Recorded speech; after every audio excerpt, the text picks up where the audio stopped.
Hi everyone, welcome back to the Good to Know channel. If you're new here or you've been watching for a while and haven't hit that subscribe yet, do me a quick favor and smash that subscribe button right now.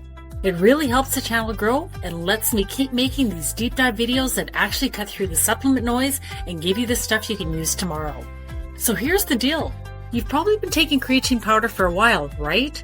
Maybe you're chasing that extra strength in the gym, hoping for a little more muscle, a little less fat, but you're not seeing the crazy results everyone talks about? Or worse, you feel a bit bloated or just kind of sit there doing nothing? I've been there. What if I told you that most people are literally wasting up to 30% of their creatine because of one simple mistake, and that when you fix it, the same powder suddenly starts building muscle, dropping fat, and hydrating your tissues at a cellular level like nothing else? Today, I'm breaking down exactly how to make this happen. Stick around because by the end, you'll have the full protocol plus the studies that prove it. First, let's talk about what creatine actually does inside your body. It's not just some random powder, it's an osmolyte. That means it literally pulls water into your muscle cells and makes them swell. That swelling is the magic. It protects your muscle from breaking down and signals your body to hold on to more glycogen. Glycogen is your muscle's stored form of carbohydrates, basically the fuel reserve tank that powers your workouts, endurance, and recovery.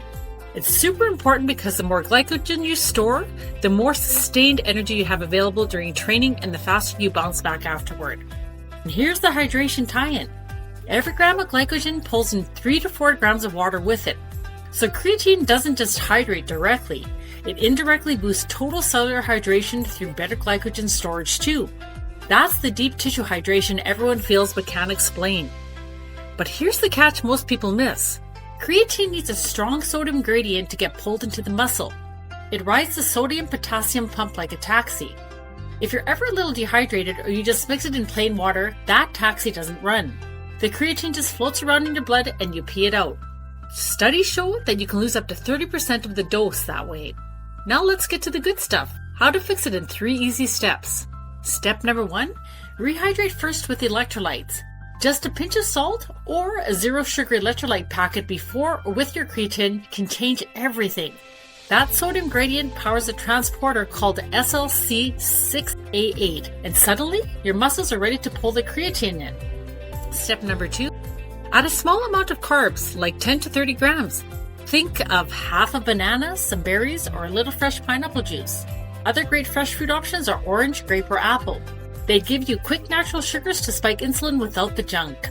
If you prefer something creamier, mix it with plain Greek yogurt or cottage cheese. They'll provide carbs plus a bit of protein for an even nicer insulin response. The carbs spike insulin, which supercharges that sodium pump and opens the doors even wider. Let me explain that part simply for the average person because a lot of us get confused between sugar and insulin. Sugar, or glucose, is basically the fuel that comes from the carbs you eat.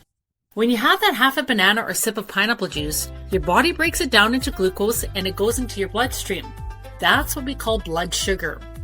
Insulin is the hormone your pancreas releases in response to that rising blood sugar. Think of insulin as the key that unlocks the door on your muscle cells so that glucose can get inside and be used for energy or stored as glycogen. Without insulin, the sugar just sits in your blood.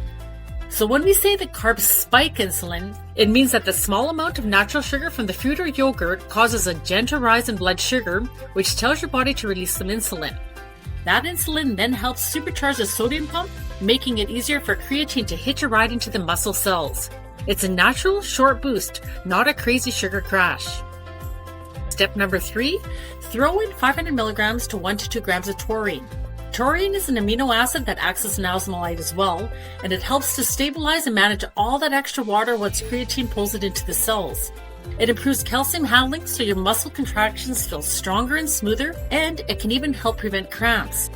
It uses a completely different transporter so it doesn't compete with creatine at all.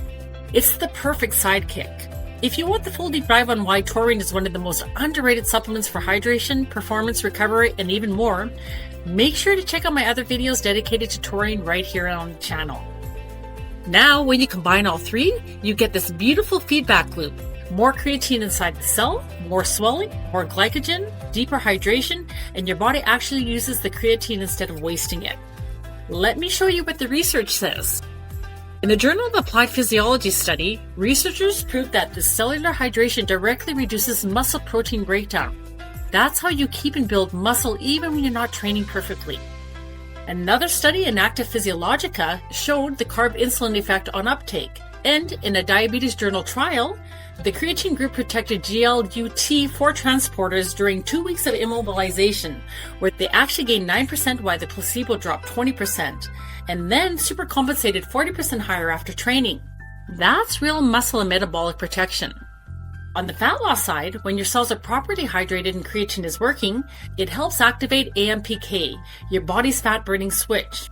So you're literally getting muscle protection, fat burning, and deep hydration from one optimized scoop. I started doing this just a few weeks ago. Electrolytes, small carbs, taurine, and I sure am noticing the difference. My skin and muscles just look fuller and more hydrated, and honestly my endurance and strength is improving. Finally, it feels like the creatine is doing what everyone promised. So here's your simple protocol you can start tomorrow. 3 to 5 grams of creatine plus electrolytes plus 10 to 30 carbs. That could be half a banana, berries, fresh pineapple juice, Greek yogurt or cottage cheese, plus 500 milligrams to 2 grams of taurine. Mix it all in one shaker, or you can add it to your yogurt or cottage cheese. Do it consistently and watch what happens in 2 to 4 weeks. If you've been taking creatine the old way, just try it for 14 days and tell me in the comments if you feel the difference. I honestly bet you will.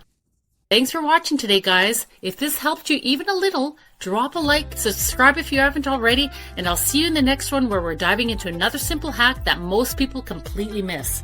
Take care, and I'll talk to you soon.